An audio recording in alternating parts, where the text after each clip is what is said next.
Buenas tardes. Mi nombre es Griselin Jean Espinile. Vivo en Purokpor, Barangay Nato, Gubat, Sorsogon. Tengo 21 años. Me presento ante ustedes como una chica sencilla con grandes sueños y un corazón lleno de pasión. Quiero trabajar duro, ser amable y nunca rendirme ante lo que quiero conseguir. Aunque a veces pueda parecer callada, mi ambición lo dice todo. Paso a paso, con valencia, fe y una sonrisa, estoy construyendo mi futuro. En el camino encuentro alegría en las pequeñas cosas. Compartir chistes con amigos, cantar aunque no tenga el oído perfecto y disfrutar de aficiones como leer, ver películas, asistir a galas o incluso maquillar a mis primas. Estos momentos me recuerdan que la vida no solo se trata de metas, sino también de risas y amor. Desde mi viaje personal, permítanme presentarles a mi familia. Somos 5. Mi padre Jim, mi madre Jonalyn, y mis hermanos Cristel Joy y Chris Lawrence. Somos una familia sencilla con grandes sueños para cada uno de sus miembros.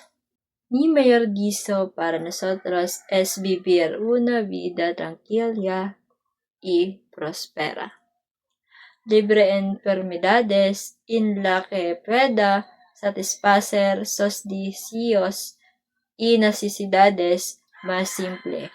Los recuerdos que compartimos durante la Navidad y los momentos importantes son tesoros que guardo en mi corazón, sobre todo porque solo nos reunimos una vez al año.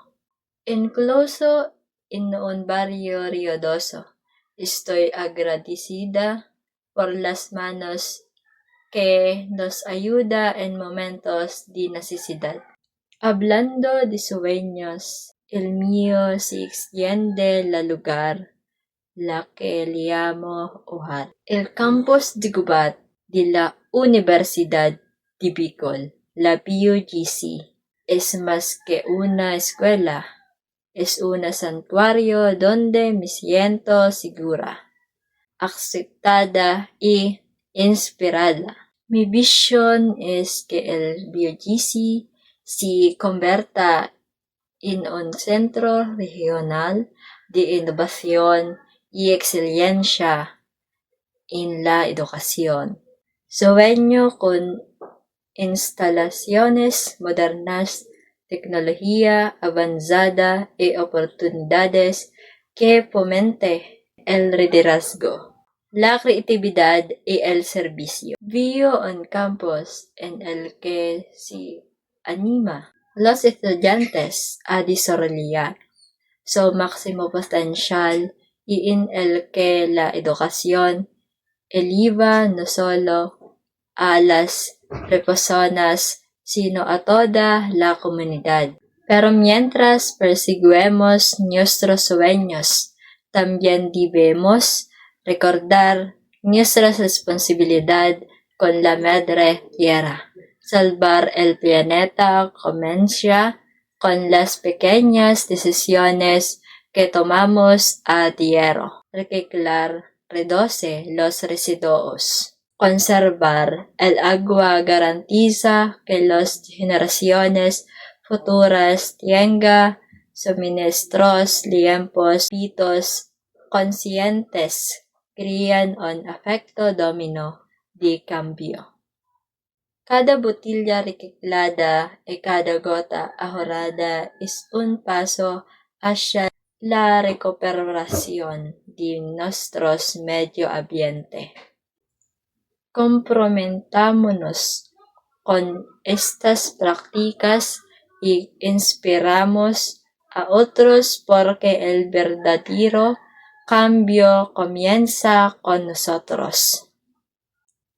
Como estudiantes y futuros líderes, se nos recuerda que el futuro pertenece a quienes se preparan para el hoy. Mi familia y mis amigos son mis pilares de fortaleza y me enseñan que el éxito se comparte a través del amor y el apoyo. Nuestra escuela sigue formándonos como líderes que valoran tanto el conocimiento como el carácter, haciéndose eco de Proverbios 1:7. El temor del Señor es el principio de la sabiduría.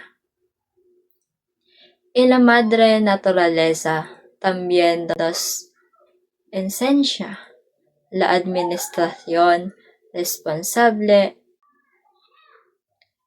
instándonos a proteger el medio ambiente con cada elección consciente. En conclusión, aspiramos con un propósito claro, mantengamos la honestidad en todos nuestros esfuerzos y extendamos la compasión en el servicio.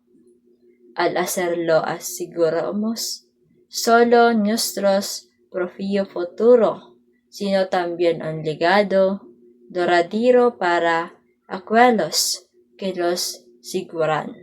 Gracias y que todos sigamos soñando, sirviendo y inspirando.